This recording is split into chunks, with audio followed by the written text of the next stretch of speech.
नमस्कार बच्चों, उम्मीद है आप सभी बहुत अच्छे से होंगे।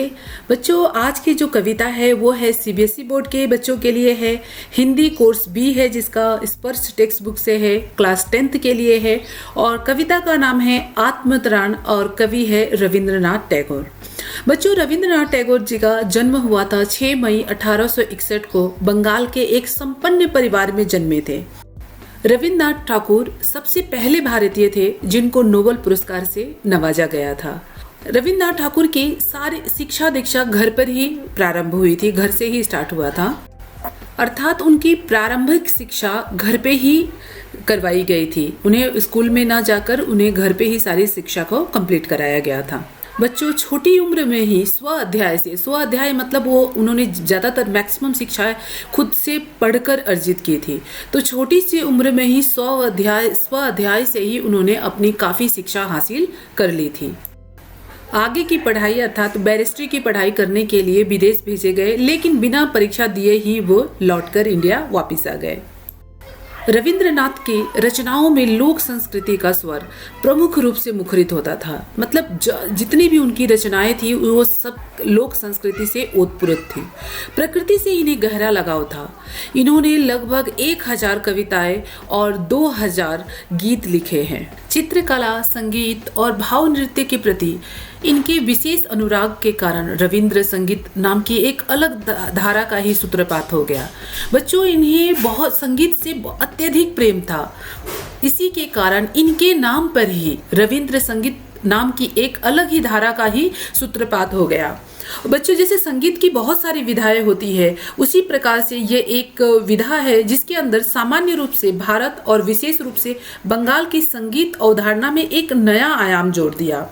इसमें स्रोत के रूप में भारतीय शास्त्रीय संगीत और पारंपरिक लोक संगीत का उपयोग किया गया है। इन्होंने शांति निकेतन नाम की एक शैक्षिक और सांस्कृतिक संस्था की स्थापना की। यह अपनी तरह का एक अनूठा संस्थान माना जाता है। बच्चों, आप कलकत्ता में ये अभी भी मौजूद है। आप वहाँ कभी भी जा सकते हैं, घूम सकते हैं, देख सकते हैं। अनूठा अर्थात सांस्कृतिक संस्था और कल्चरल एक्टिविटी और शिक्षा दोनों भी साथ में ही वहाँ पर सिखाई जाती थी। बच्चों, उम्मीद है आप लोगों को सबको याद होगा कि जो भारतीय राष्ट्रीय गीत है वो रविंद्रनाथ टैगोर द्वारा ही लिखी गई है। उम्मीद है आप लोगों को कवि परिचय बहुत ही अच्छे से समझ आ गया होगा। पाठ प्रवेश बच्चों स्टार्ट करते हैं। कवि यहाँ पे क्या कहते हैं कि तैरना चाहने वाले को पानी में कोई उतार सकता है, उसके पास खड़ा भी रह सकता है, उसे सिखा भी सकता है, लेकिन जब तक वो बच्चा खुद हाथ पैर न चलाए, अपना हाथ पैर न हिलाए, तब तक वो कभी भी तैराक नहीं बन सकता। वैसे ही कवि कहते हैं कि परीक्षा देने जाने वाले जाते समय बड़ों से आशीर्वाद की कामना करते हैं, बड़े आशीर्वाद भी देते हैं, लेकिन परीक्षा तो उसे स्वयं देनी होती है। क्योंकि केवल आशीर्वाद लेकर चले जाए और एग्ज़ाम की तैयारी ना करके जाए तो बच्चा एग्ज़ाम अच्छे से दे पाएगा, इसकी कोई गारंटी नहीं है। आशीर्वाद तभी काम कर सकता है जब आप मेहनत करोगे, तभी आशीर्वाद आपका काम करेगा। अर्थात आपका स्वयं का मेहनत भी होना चाहिए। वैसे ही आगे क्या कहते हैं कि पहलवान कुश्ती तो लड़ते हैं, दर्शक क्या करते हैं, उन्हें केवल उत्साह बढ़ाते हैं, दर्शक उसको उनका मनोबल बढ़ाते हैं, मगर कुश्ती उन्हें खुद लड़नी पड़ती है। कुश्ती में उन्हें दांव पेच, उनका अभ्यास ही उनका काम आता है, न कि केवल दर्शक के मनोबल से काम नहीं चलता। मतलब उनका खुद का ताकत, उनकी खुद का प्रोत्साहन, उनका खुद का आत्मबल और उनका खुद का जो अभ्यास किया हुआ है वो सारे ही उनके काम आते। प्रस्तुत पाठ में कवि गुरु अर्थात रविंद्रनाथ ठाकुर मानते हैं कि प्रभु में सब कुछ संभव कर देने की सामर्थ्य है, फिर भी वह कतई नहीं चाहते कि वही सब कुछ कर दे। सभी को पता है कि ईश्वर सब कुछ कर सकते हैं, लेकिन रविंद्रनाथ टैगोर यहाँ पर ये नहीं चाहते कि ईश्वर मेरे लिए मेरे हिस्से का सारा काम कर दे। कवि कामना करता है कि किसी भी आपद विपद में, किसी भी द्वंद्व में सफल होने के लिए संघर्ष वो स्वयं करे। कवि प्रार्थना करता है कि दुख मुझ पर आए, लेकिन उसके लिए, उस दुख का निवारण करने के लिए, उसको दुख को समाप्त करने के लिए उसके लिए जितना संघर्ष करना पड़े वो संघर्ष स्वयं करना। तो आखिर रविंद्रनाथ चाहते क्या है, आगे हम लोग इस कविता में देखते हैं। बच्चों, इस कविता को रविंद्रनाथ ठाकुर ने बंगाली भाषा में लिखा था और इस कविता का अनुवाद आचार्य हजारी प्रसाद द्विवेदी जी ने किया है। द्विवेदी जी का हिंदी साहित्य को समृद्ध करने में एक अपूर्व योगदान, मतलब हिंदी साहित्य को पूरा करने के लिए उसमें एक बहुत बड़ा योगदान है हजारी प्रसाद द्विवेदी जी का। और उनका यह अनुवाद यह बताता है कि मूल रचना, मतलब कि कविता का जो मूल भाव है उसको बिना छुए हुए, उस कविता की आत्मा को बिना टच किए हुए उन्होंने उस कविता की भाषा का रूपांतरण किया है। आत्मत्राण, त्राण का अर्थ होता है रक्षा करना। तो कवि यहाँ पर कहते हैं कि विपदाओं से मुझे बचाओ, यह मेरी प्रार्थना नहीं, केवल इतना हो करुणा में, कभी न मैं विपदा में पाऊं भय। तो कवि यहाँ प्रार्थना करते हैं कि विपदा में मुझ पर न आए, ईश्वर से ऐसी प्रार्थना नहीं करते। क्या कहते हैं कि हे करुणा में मुझ पर इतना कृपा करो केवल कि विपदाओं से मुझे मत बचाओ, लेकिन उस विपदा से मैं कभी डर ना पाऊं, मुझे एक ऐसा आशीर्वाद दो कि मैं उस विपदा से कभी भी डर ना पाऊं। सेकंड पैराग्राफ में कहते हैं कि दुख ताप से व्यथित चित्त को न दो सांत्वना नहीं सही, पर इतना होवे करुणा में, दुख को मैं कर सकूं सदा जय, कोई कहीं सहायक न मिले तो अपना बल पौरुष न हिल। बच्चों, चित्त मतलब होता है मन, और करुणा में यहाँ पर ईश्वर के लिए आया है। तो ईश्वर से कवि क्या प्रार्थना करते हैं कि दुख के समय में मेरे मन को सांत्वना न दो न सही, लेकिन मैं उस दुख पर विजय प्राप्त कर सकूं, दुख को कर सकूं सदा जय। अर्थात होता है बच्चों कि उस दुख पर मैं विजय प्राप्त कर सकूं, मुझ में इतनी शक्ति कर दे दो, कोई सहायक न मिले तो भी अपना बल पौरुष, पौरुष मतलब होता है बच्चों पुरुषार्थ, तो अपना बल पौरुष नहीं हिलना चाहिए।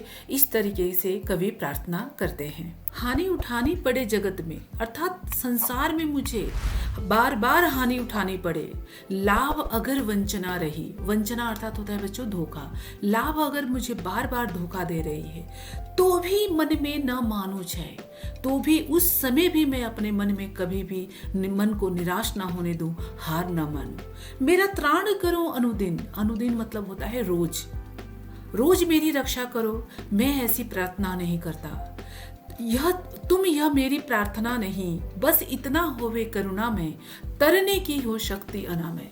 इस शरीर को इतना स्वस्थ करो कि मुझ पे कितना भी दुख आने दीजिए, लेकिन मैं उसे अपनी शक्ति के हिसाब से, अपने शक्ति के अनुसार से मैं उसे तय कर सकूं, उस दुख को मैं पार कर सकूं।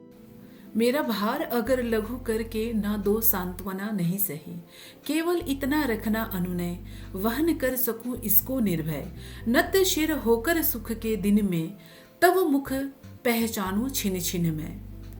बच्चों, लघु अर्थात होता है कम कर देना। कवि यहाँ पे ईश्वर से ये प्रार्थना करते हैं कि कह रहे हैं कि मैं आपसे ऐसा प्रार्थना नहीं कर रहा हूँ कि मेरा भार को कम कर दो, मेरे दुख के भार को कम कर दो, या तो मुझे सांत्वना दे दो। मैं ऐसा नहीं कर रहा, सांत्वना भी मत दीजिए, मेरे दुख के भार को भी कम मत कीजिए, लेकिन मेरी विनय क्या है, मेरी विनय इतनी है, मेरा इतना केवल इतना रखना अनुनय, अर्थात मेरी इतनी विनती रखना कि वहन कर सकूं इसको निर्भय, मतलब आपने जो भी दुख दिया है या फिर जो भी दुख का समय है, उस दुख को मैं निर्भय होकर उसका सामना कर सकूं। और जब मैं नत शिर होकर सुख के दिन में, जब मैं सर से लेकर पांव तक भी सुख के दिनों में डूबा रहूं, तब भी मैं तुम्हारा शुक्रिया करूं, पल पल में तुम्हें पहचानूं और तुम्हारा शुक्रिया अदा करता रहूं। अर्थात कवि कहते हैं कि मैं सुख के दिनों में भी आपको न भूलूं। दुख रात्रि में करे वंचना मेरी, जिस दिन निखिल मही, उसी दिन ऐसा हो करुणा में, तुम पर करूं नहीं कुछ संशय। कि जब पूरा संसार दुख के समय में मुझे धोखा दे दे, पूरे संसार से भी मुझे धोखा मिल जाए, वैसा भी दिन अगर मेरे जीवन में आ जाए, तो उस समय भी हे करुणा में मुझ में इतनी शक्ति देना कि मैं तुम पर कुछ संशय ना कर सकूं। बच्चों, हम मनुष्यों में आदत क्या होती है, हम सभी लोग क्या करते हैं, थोड़ा सा भी दुख पड़ता है तो हम ईश्वर को कोसना स्टार्ट कर देते हैं कि ये आप ही की वजह से सब कुछ हुआ है। तो कवि यहाँ पे क्या कहते हैं कि चाहे मेरे ऊपर कितना भी बुरा समय आए, लेकिन मैं तुम पर कभी संदेह ना कर। ठीक है बच्चों, देखो समझो इस चीज को, ये बात बहुत ही बड़ी बात है। तो हमें अपना केवल कर्म करना चाहिए, हमें उस दुख से उभरने का प्रयास करना चाहिए, न कि ईश्वर को कभी कोसना चाहिए। बच्चों, कविता को मैंने काफ़ी अच्छे तरीके से समझाने का अपनी तरफ से प्रयास किया है। अगर आपको कविता अच्छे से समझ में आई है तो एक कमेंट जरूर कीजिएगा, लाइक कीजिए, शेयर कीजिए और सब्सक्राइब कीजिए। थैंक यू बच्चों।